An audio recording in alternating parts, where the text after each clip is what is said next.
All right, everybody. Hey, I'm the Happy Hippie. Welcome back to my channel. This is my second time trying to do this video. I'm going to try to see how long I get to talk before somebody tries to stop me. But anyway, what I would like to talk about tonight is how gang stalking is demonic and people know what they are doing when they are doing it. It is something that is a cowardly thing that is done. It is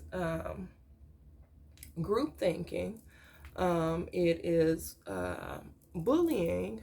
It is grade school stuff. It's adults bullying other adults like grade school kids, okay?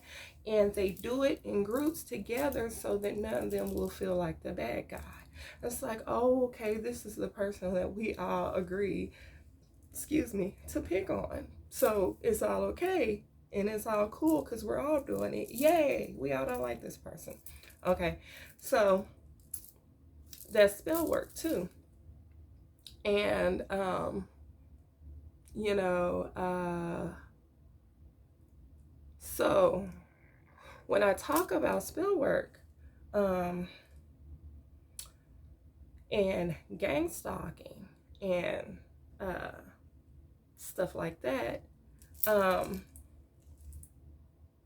spell work is lying. Spell work is spreading rumors like that is making a person be seen in a way that they would not have been seen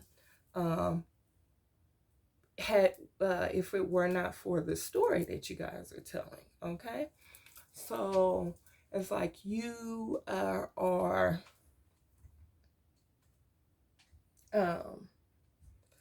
affecting the way other people see this person, and most likely it is out of jealousy. And that is why the gang stalking is done. It's because, you know, you do it in groups. It's a group thing, and it's a cowardly group bullying situation. So, and anytime someone has to do spell work on a person, that person should automatically know that they is something about them that group of people is envious of, and is something. They probably have a light, and the light is, well, some people are mirrors, you know. So in another video I was talking about how if you are around a narcissist and a narcissist believes that all people cheat or all people lie or just whatever they believe, when they find out that you are not like their belief, it causes cognitive dissonance, and then they start setting up situations and trying to orchestrate situations that make you appear to be the way they believe that you are in their mind. Like, so whatever box that they put you in, so whatever they say that you are, they're in. And they only do this when they find out that you're not the way that they already believed that you were. So once they like find out that you're not a cheater or that you're not a liar, they'll start trying to orchestrate situations to make you look like a cheater, or orchestrate situations that make you look like a liar. Basically, they'll start smear campaigns and lie on you to everybody, so that everybody believes that you're a cheater, and or everybody believes that you're a liar. And that's because especially if they're doing some type of spell work or any type of abusive situation, If you ever come to your senses and start talking about it, like me, how I run my mouth, in everything that I say and talk about. See, you guys have to realize that I am 44 years old, so I have lived a lot of life. I feel like I've lived different lives, because I've been in different relationships, and I've experienced relationships with different men, because I'm 44. I'm not, a teenager. Jesus, what was I trying to say? Ooh, the devil is crafty. No. But the narcissist wants to prevent you from telling your story. I hope that's where I was at. Okay.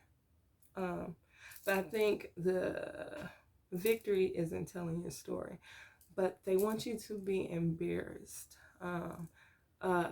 It's not easy to tell people when you don't know nobody else that has talked about possible spell work being done on them.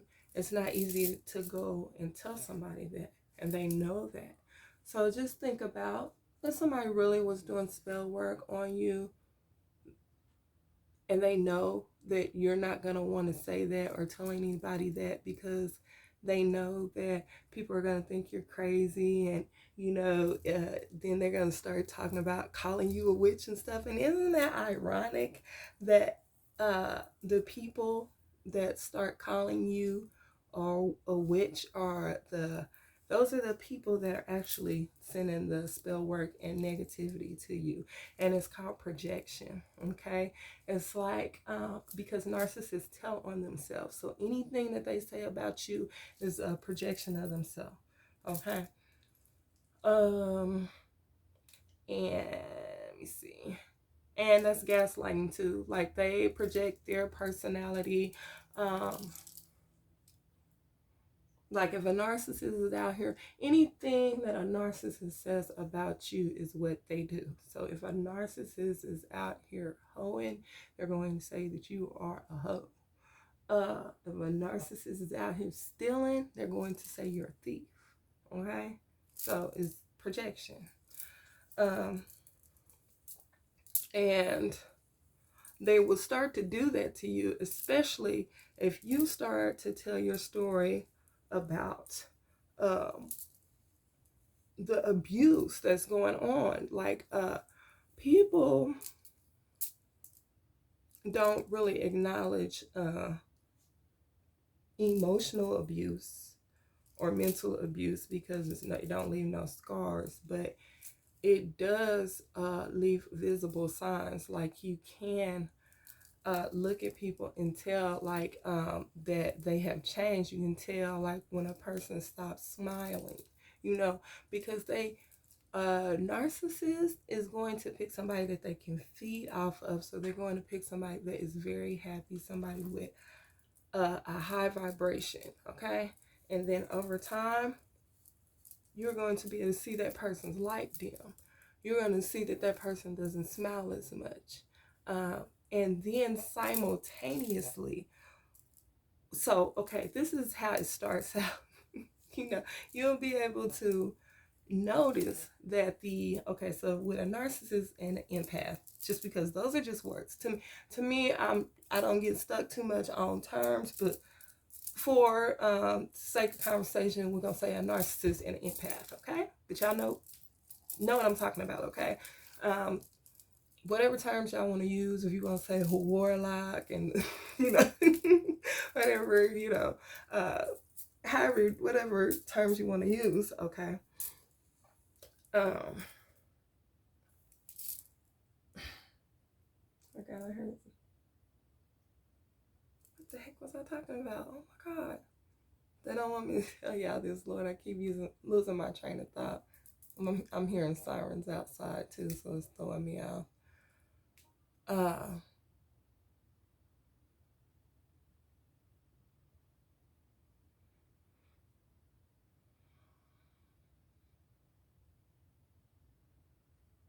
Yeah, I lost my train of thought.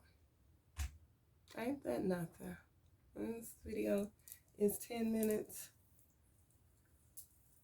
Oh,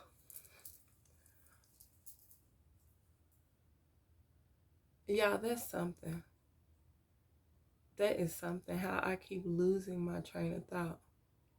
Granted, I do hear sirens in the background, so that may have thrown me off.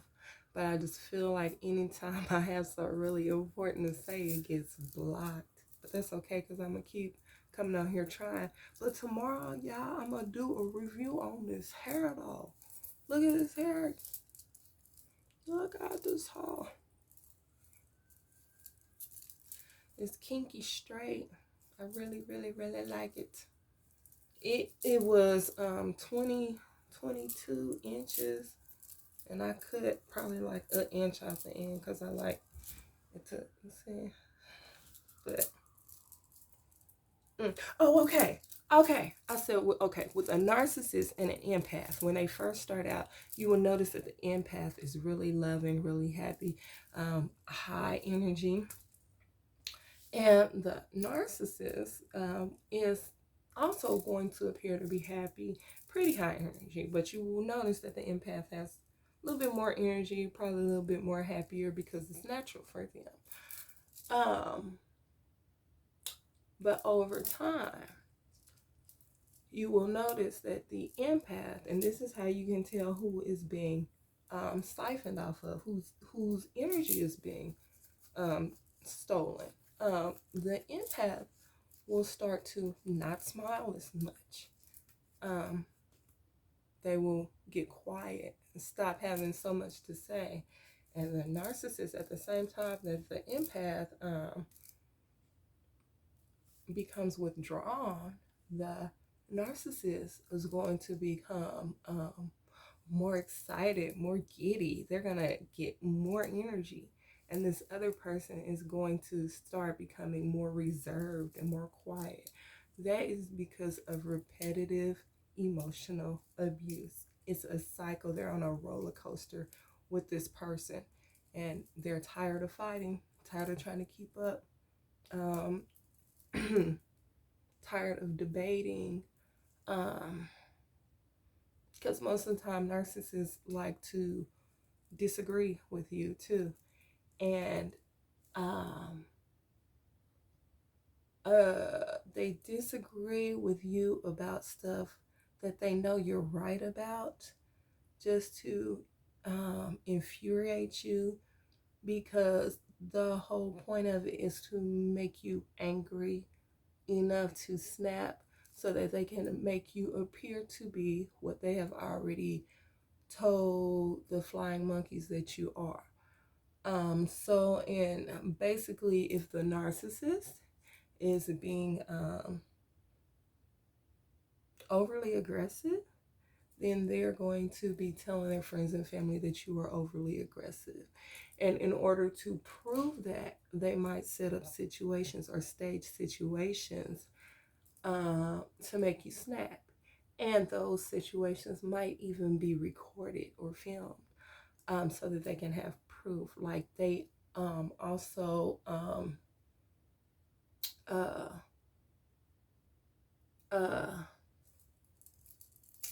what is it called? Fabricate evidence. So like they go very, very, very far to tarnish your character, so that you won't be taken seriously when you ask for help. Okay? And they're also going to try to befriend your friends and family, may even sleep with your friends and family, to isolate you and to make you not be able to trust people. That's why I feel like it's a spiritual war, because it is to isolate you, and it's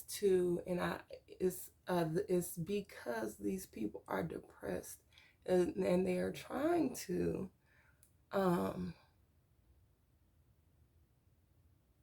almost exchange energy with you.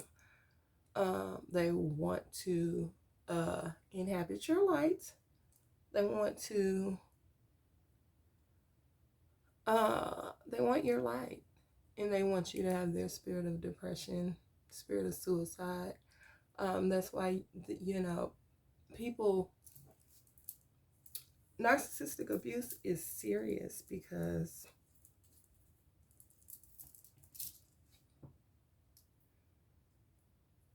it kills people. Either, it kills people spiritually, emotionally, physically, all that. Like, Um, but if someone is sending spell work to you, the important thing that I think that you should take away from my message, because I know I ramble so much, is that you have the power. If somebody has to do spell work on you in the first place, they already know that you are higher than them, actually, because I can't see myself doing spell work on anybody, because that's like beneath me. So like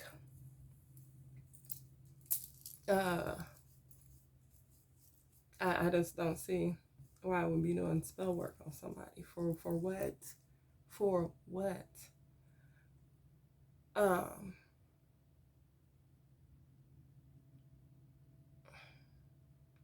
Like, I almost think that is the divide right there. Like, in order for you to be doing it in the first place, you must already think that that person, or even know that that person, you have to almost feel like that that's the only way that you can do whatever it is that you're trying to do, is through spell work. So what I'm trying to say, and I get lost for words, is that people that cannot manifest do spell work. People that manifest don't have to do spell work. I manifest. Manifestation is speaking it into existence, writing stuff down and it happening. But it's manifestations. Envisioning something, like when I speaking it into existence, that's manifestations. That's a manifestation. But you have to be on a certain vibration to be able to manifest, and that's why people want to break your heart, make you sad, because they want to keep you low, because they know that when you're low, you can't manifest, and they know because that's where they are. And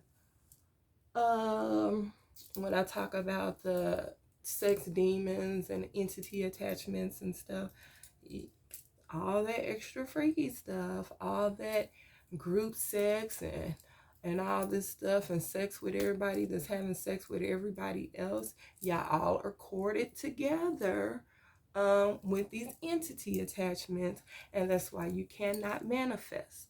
You cannot manifest with a bunch of entity attachments. So anybody, that's the way that you can tell that somebody don't have no entity attachments, is because they're able to manifest without spell work. Like, when your vibration is low because you've been doing too much low vibrational sexual activities with people that are low vibrational, that are having a lot of sex and threesomes and all kind of other stuff with people that are doing a bunch of other stuff, those people cannot manifest. So those are the people that have to do spell work. So they're only doing spell work, just get it through your head so that you can understand it, so you won't feel bad about it, and you'll work on your spirituality and realize who you are and act accordingly. They're only doing spell work because they know they have to, because they know they can't manifest like you can. They see you speaking things into existence and it happening, and they know that they cannot do it because they've tied themselves to so much lower vibrational stuff. Okay, so they have to use spell work, period blood. Women that can manifest do not use period blood. Women that can manifest, let me tell you something, women that love themselves don't even do love spells. Like, why in the world would you do a love spell? I don't want no man that don't want me on his own. Like, I'm offended when somebody act like they think I did a love spell on them, because I would only want you if I think I would have to actually believe that you actually like me and see something special in me that's different from all the rest. Like, that's the kind of woman I am. You can't even act like you think I'm like other women, or else I'm not gonna like you, because that means that anybody will do for you. Like, that's just how I am. Like, I am, and yet people get irritated by that, because they almost feel like maybe because I'm a dark-skinned black woman then I'm not supposed to feel that way. Well, too bad I do. I really, really, really do. So anyway, yeah, I'm tired of running my mouth. It's 21 minutes. Thank you for watching. If you did watch, please like, share, and subscribe. And tomorrow I'll do a hair review on this hair, because I love it. It's real tangled. It's not real tangled, but y'all see the texture. So I love it though. Anyway, thank you guys. Love you guys. Peace.